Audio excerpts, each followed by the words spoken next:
Have you ever been erased so completely by the people you trusted most that the world believed you were dead? That your own family buried your name, your honor, and your entire existence just to protect a lie?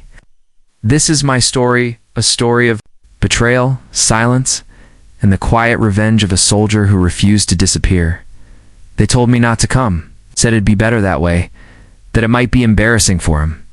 For my brother, the golden son, the seal, the one who made it, the one they all wanted to celebrate and never questioned.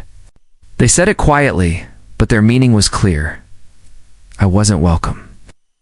I was the shadow they wanted to keep hidden behind the spotlight they shone on him. So I sat in the third row, uninvited, unacknowledged, a ghost in a room full of people. Pretending I didn't exist? Father kept glancing back at me like I was a stain he couldn't bleach out of the family portrait. Mother wouldn't meet my eyes once, her gaze cold and dismissive. My sister whispered something under her breath when I sat down, a small, cruel sound that made her snort and cover her mouth. I didn't ask what she said. I hadn't asked for years. The flags flapped fiercely against the ocean wind as the ceremony began, snapping sharply like gunshots that echoed the tension inside me. Men in crisp dress whites moved with the precision and pride of seasoned soldiers, their faces unreadable, their movements practiced and unyielding. I didn't blink. Knew this routine?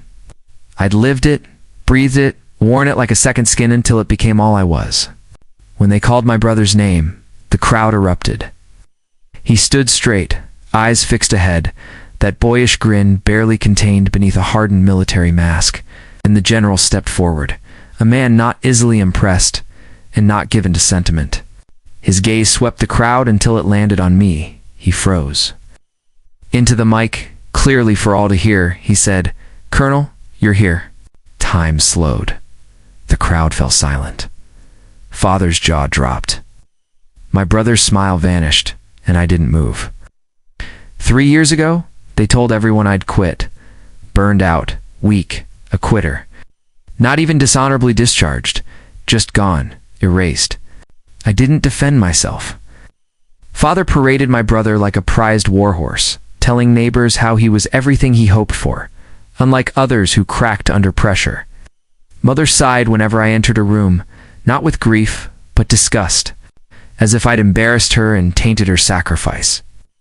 I watched them hang my brother's medals beside mine, then took mine down a week later. He was the hero, I was the dropout. That was the story. Even when I sent letters short, sparse, carefully worded, they never replied. I thought maybe they were ashamed. I never imagined they'd lie, not until a former teammate called. Voice laced with regret.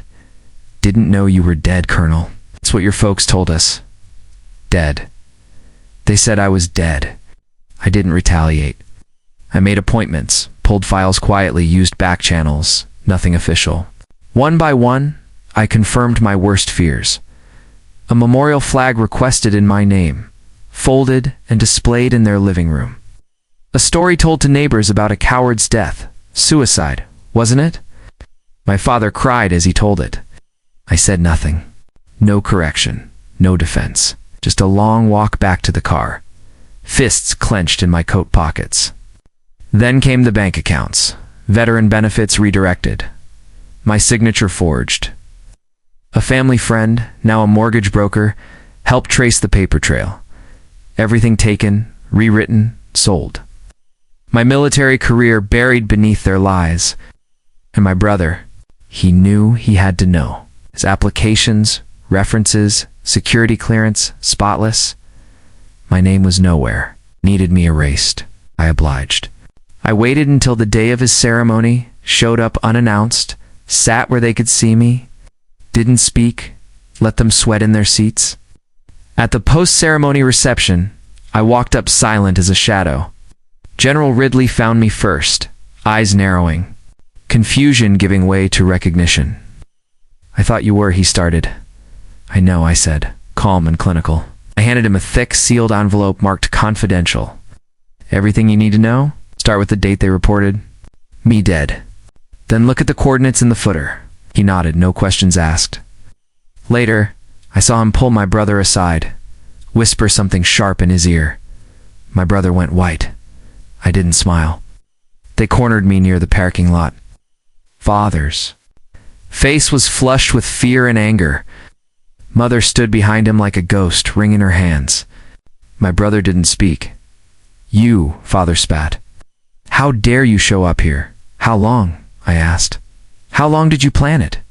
The death story, the stolen benefits, the forged reports. Was it his idea?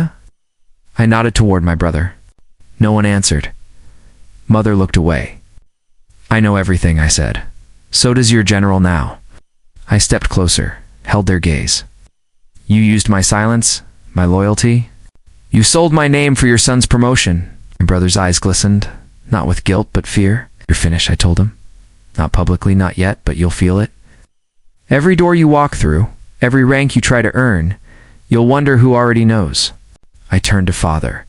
"You built your legacy on bones of a lie.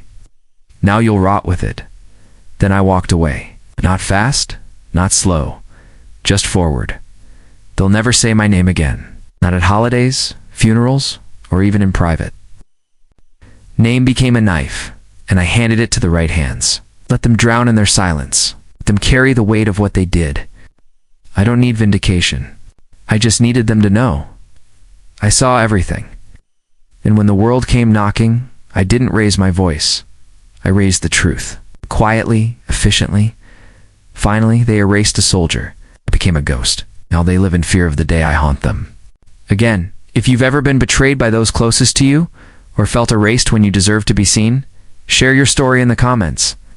And if you want to hear more stories of truth, survival, and quiet justice, make sure to subscribe and hit the notification bell, because sometimes the strongest voices are the ones that don't shout. They just refuse to be forgotten.